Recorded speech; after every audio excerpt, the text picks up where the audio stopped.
If Ramadan started tonight, you are not ready. Not spiritually, not mentally, not emotionally. And deep down, you know it. You are excited for the vibe, the family iftars, the aesthetic Quran posts, the late-night gatherings, the community feeling. But are you ready for Allah to look at your heart without distraction? The Prophet Muhammad, peace be upon him, said in Sahih al-Bukhari that whoever fasts Ramadan with faith and seeking reward will have their previous sins forgiven. With faith, seeking reward, not just hunger, not just thirst, not just a cultural routine you have done since childhood. Faith means presence, intention, awareness. Seeking reward means you actually want Allah more than you want your habits. And that is where most people struggle. Because Ramadan is not just about food, it is about exposure. Ramadan exposes your addictions. It exposes how often you swear when you are irritated. It exposes how dependent you are on caffeine, on scrolling, on background noise. It exposes how quickly your temper rises when you are hungry and tired.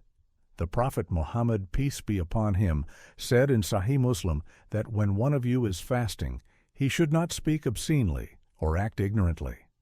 And if someone insults him, he should say, "I am fasting." Look at your group chats. Look at your workplace conversations.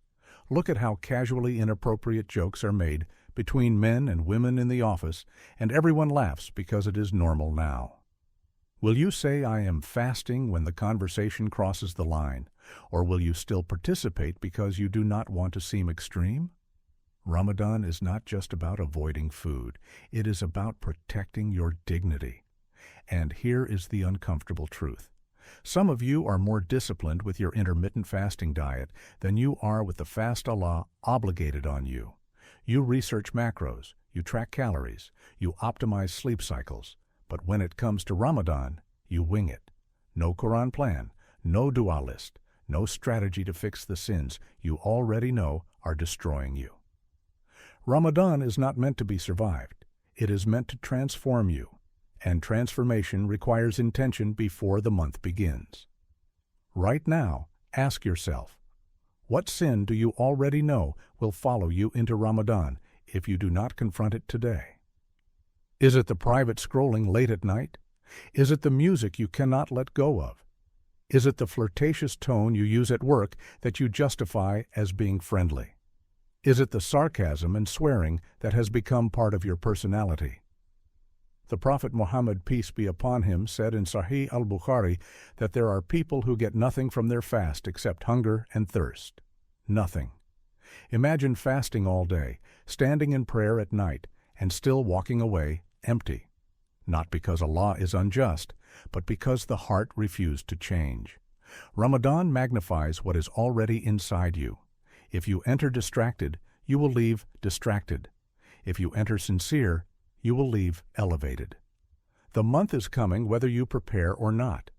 The question is whether you want forgiveness or just nostalgia. And this is where things get even more uncomfortable. Because some of you are already planning your Ramadan around social events more than worship.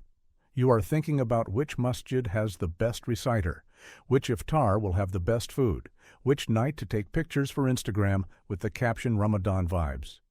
But have you thought about which night you will cry in sujood? Have you thought about which sin you will bury permanently before the crescent is even sighted? The Prophet Muhammad, peace be upon him, said in Sahih Muslim that when Ramadan begins, the gates of paradise are opened, and the gates of hell are closed, and the devils are chained. The devils are chained. So if you still fall into the same sins, what does that say? It means the struggle is not just external. It is internal. Ramadan does not chain your nafs. You have to discipline it. And discipline is uncomfortable. It means deleting what you secretly enjoy, but know is wrong. It means setting boundaries at work, even if it makes things awkward. It means lowering your gaze, even when no one else is trying. It means controlling your tongue when you are irritated and exhausted. And yes, it means sometimes sitting alone without your phone and actually making dua like your life depends on it. Because it does. Ramadan is a mirror. And most people avoid mirrors when they do not like what they see. But what if this Ramadan is your last? Not in a dramatic way, in a real way. You have seen people your age pass away unexpectedly. Healthy, young, active online one day, janazah the next. If this was your final Ramadan, would you enter it casually? Or would you enter it desperate? Desperate for forgiveness, desperate for a clean heart, desperate to stand in front of Allah without pretending. And this is only the beginning. And if you have ever felt that Ramadan starts strong and then slowly slips through your fingers, you are not alone. The first few days feel electric. You wake up for suhoor, motivated. You pray on time. You even avoid your usual distractions. Then somewhere around the middle of the month, fatigue sets in. The motivation fades. The Quran plan becomes inconsistent, and you start counting how many days are left instead of how many opportunities remain. The Prophet Muhammad, peace be upon him, said in Sahih al-Bukhari that the most beloved deeds to Allah are those done consistently, even if small. Ramadan is not about emotional spikes. It is about disciplined consistency. You cannot treat the first night like a spiritual concert and then expect to coast for the rest of the month. And let us talk about the nights. Taraweeh becomes a social gathering. You stand in prayer, but your mind is on your notifications.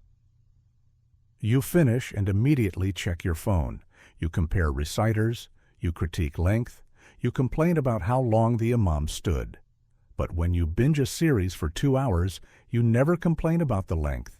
Why does worship feel heavy, but entertainment feel light? Because your heart has been trained to seek stimulation, not submission. And Ramadan exposes that training. The Prophet Muhammad, peace be upon him, said in Sahih Muslim that whoever stands in prayer during Ramadan with faith and seeking reward will have their previous sins forgiven.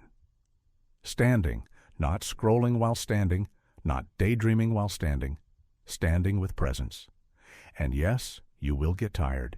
Yes, your legs will ache. Yes, your focus will drift. But discipline is built in moments of resistance. This is your annual training camp, and some of you treat it like a vacation.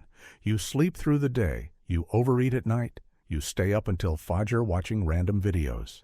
Then you wonder why Fajr feels impossible. Ramadan is not meant to destroy your sleep schedule. It is meant to reset your priorities. And here is another hard truth. Some of you are kinder to strangers online than you are to your own family at iftar. You hold your tongue in public, but snap at your parents because you are hungry. You post reminders about patience, but argue over small household tasks. Fasting without character change is just dieting. The Prophet Muhammad, peace be upon him, said in Sahih al-Bukhari that fasting is a shield. A shield from what?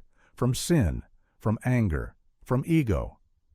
If your anger increases in Ramadan, your shield has cracks. This month is meant to soften you, to make you more aware of your words, to make you more conscious of your gaze, to make you more intentional with your time.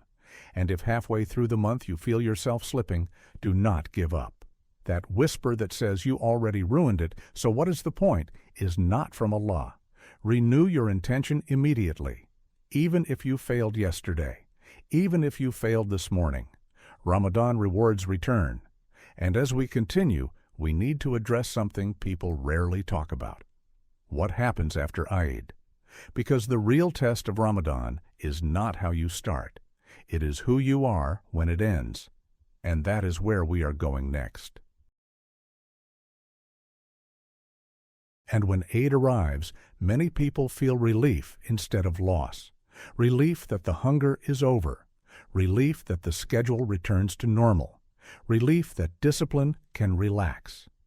But the companions used to worry whether their Ramadan was even accepted. While you are planning post-Eid meals, they were planning how to maintain what they built.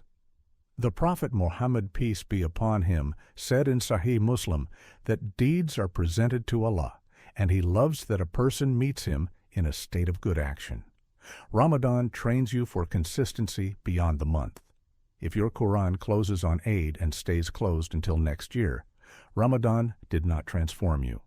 If your modesty increases for 30 days and disappears on the 31st, Ramadan was seasonal for you. And Islam is not seasonal. The hardest part is not fasting. It is sustaining change. Keeping one night prayer a week. Keeping your tongue cleaner than before.